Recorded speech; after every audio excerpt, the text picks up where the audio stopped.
Three, two, one. Assalamualaikum warahmatullahi wabarakatuh. Kami dari mahasiswa Universitas Jambi, Fakultas Pertanian, Prodi Agribisnis akan menampilkan presentasi kelompok kami yaitu tentang pengembangan dan pembangunan agribisnis di Indonesia dan Provinsi Jambi, faktor internal dan faktor eksternal. Berikut nama-nama kelompok kami. Perkenalkan, nama saya sendiri Agung Rudardo dengan NIM D1B022167. Perkenalkan, nama saya Aldi Afrian Tersembering dengan NIM D1B022162.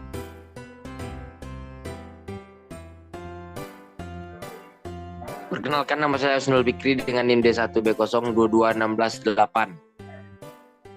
Saya Dimas Fernanda dengan NIM D1B022175. Dan saya sendiri yang terakhir, nama saya Chevin Elangtarisa dengan NIM D1B022176. Langsung saja kita ke materi, yaitu perkembangan usaha agribisnis di Indonesia. Agribisnis merupakan bisnis usaha pertanian atau bidang lain yang mendukungnya, baik di sektor hulu maupun sektor hilir. Penyebutan hulu dan hilir muncul pada pandangan pokok bahwa agribisnis bekerja pada rantai sektor pangan. Agribisnis tersebut memiliki arti bisnis atau usaha dalam bidang pertanian atau juga di bidang lain. Dalam turunannya, jadi singkatannya agribisnis merupakan aktivitas industri atau bisnis yang bergerak dalam bidang pertanian. Situasi agribisnis di Indonesia adalah negara agribisnis di mana mayoritas penduduknya adalah kaum tani. Negara agribisnis menjadi Indonesia memiliki wilayah yang luas serta kaya akan lahan yang subur untuk bertani. Maka oleh sebab itu penduduk Indonesia banyak yang bertani. Selanjutnya, materi selanjutnya akan dibahas oleh kawan saya.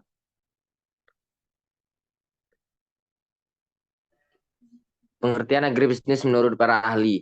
Yang pertama, menurut Austin menjelaskan bahwa agribisnis merupakan suatu bentuk aktivitas usaha yang di dalamnya berkaitan dengan usaha tani, usaha sarana dan prasarana untuk produksi pertanian, mengolah bahan makanan, kestabilan dan juga perdagangan pangan serta kegiatan lainnya, serta penyaluran bahan pangan serta syarat makanan untuk konsumen. Yang kedua, menurut Wibowo menjelaskan arti dari agribisnis yaitu semua kegiatan yang dilakukan mencakup seluruh proses dari pengadaan, pelaksanaan, pemasaran hingga proses pengeluaran yang dihasilkan dari kegiatan bisnis tani maupun agrobisnis ini yang terkait satu sama lain. Selanjutnya, saya akan melanjutkan materi tentang ruang lingkup agribisnis di Indonesia. Ruang lingkup agribisnis di Indonesia memandang penafsiran serta uraian dari para pakar di atas. Agribisnis mempunyai ruang lingkup yang luas.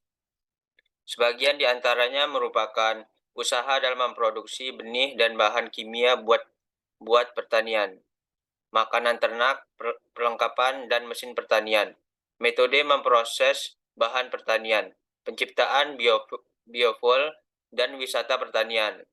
Situasi agribisnis di Indonesia. Indonesia adalah negara agribisnis di mana mayoritas penduduknya adalah kaum tani. Negara agribisnis menjadikan Indonesia memiliki wilayah yang luas serta kaya akan lahan yang subur untuk bertani.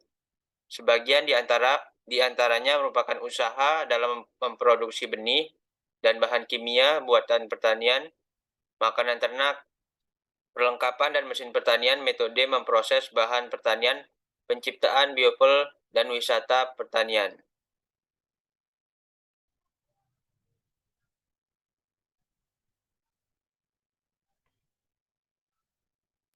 Selanjutnya saya akan melanjutkan potensi pengembangan agribisnis di Provinsi Jambi. Kelapa sawit merupakan salah satu dari 5 tanaman unggulan perkebunan Provinsi Jambi. Ditinjau dari 1. Pengembangan luas areal, produksi dan pengolahan hasil. 2. Prospek dan peluang. Data yang digunakan adalah data sekunder dan laporan penelitian. Selama periode 2000 sampai 2005, pertumbuhan luas areal dan produksi CPO Provinsi Jambi mencapai 6,45%, 11,975 per tahun, sedangkan jumlah PKN sebanyak 31 unit dengan kapasitas izin dan terpakai masing-masing 1,735 triliun per jam. Seiring dengan meningkat jumlah permintaan CPO baik dari pasar dalam negeri maupun pasar dunia, pengembangan agribisnis kelapa sawit di Provinsi Jambi memiliki prospek yang baik. Hal ini sekaligus merupakan peluang untuk meningkatkan produksi baik melalui peningkatan luas areal maupun meningkatkan produktivitas. Adapun manfaat dan fungsi dari usaha agribisnis adalah 1. Meningkatkan pemasukan dari produsen, 2. Meningkatkan penyerapan tenaga kerja, 3. Meningkatkan devisa negeri, 4. Meningkatkan jumlah agroindustri, 5. Menunjang tingkat keberhasilan pembangunan di bidang pertanian. Faktor internal dan eksternal. Faktor internal terdiri atas tenaga kerja keluarga, luas tanah, luas lahan, dan modal. Faktor eksternal terdiri atas ketersediaan faktor produksi, harga faktor produksi, permintaan produksi, dan harga jual.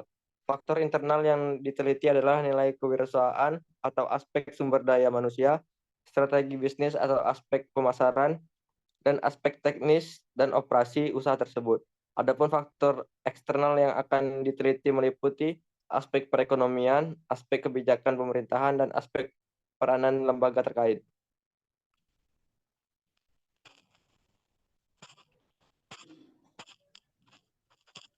Sekian dari presentasi kami.